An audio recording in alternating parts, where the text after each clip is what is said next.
விரதம் இருக்கிறதால கர்மா குறையும்ன்றதெல்லாம் கிடையாது. முருகர் வந்து எப்படி அதை ஒத்துப்பாரு நீங்க நினைக்கிறீங்க? பண்ற தப்பெல்லாம் பண்ணிட்டு நான் உனக்கான என்னோட காணிக்கை கொடுத்துட்றேன் முருகா, அதை வந்து பாவத்தை வந்து கரைச்சிருவாரா? முருகனுக்கே லஞ்சம் கொடுத்துக்கிட்டு அப்படி அந்த மாதிரி கதை தான் இது. அப்படி இல்லை, இந்த விரதம்ன்றது வேற. அதுதான் விரதம்ன்றது தீய விஷயத்த அவர் குறைச்சிருவாரு.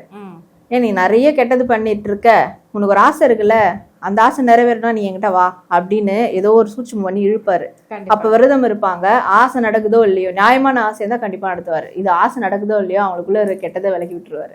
இன்னொன்னு வந்து சில பேர் வந்து சஷ்டிக்கு குழந்தைக்காக இருப்பாங்க. குழந்தைக்காக இருக்கிறது கண்டிப்பா நல்ல பலன் கொடுக்கும். அதுவும் ப்ராப்பரா எப்படி இருக்கணும்ன்றது நான் ஆல்ரெடி சொல்லியிருக்கேன். ஸோ அந்த மாதிரி இருக்கும் போது வருஷ கணக்குல சஷ்டி விரதம் இருப்பாங்க. இருந்தும் ஏன் எனக்கு இன்னும் வந்து அந்த பாக்கியம் கிடைக்கல அப்படின்னு கேட்பாங்க. அதுக்கு வந்து ஒரு ரீசன் மட்டும் எடுத்துக்க வேண்டாம். நான் இருந்துட்டேன் ஏன் கிடைக்கல அது மட்டும் எடுத்துக்க வேண்டாம். உங்களோட கதையை விடுங்க, அது இன்னொரு உயிர் சம்மந்தப்பட்டது இல்லை. அந்த உயிர் இந்த உலகத்துக்கு வரணுன்றது அவன் தீர்மானிக்கணும், முருகன் தீர்மானிக்கணும், இறைவன் தீர்மானிக்கணும்.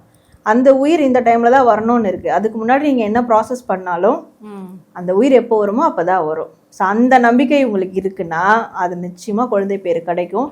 தொடர்ந்து பண்ணுங்க. தொடர்ந்து பண்ண எனக்கு கிடைக்கல அந்த விரக்தி வேணாம். ஏன்னா உங்களால உங்க மூலியமா வரக்கூடிய உயிர் அது எப்போ வரணும்னு விதி இருக்கோ அப்போ நிச்சயமா வரும்.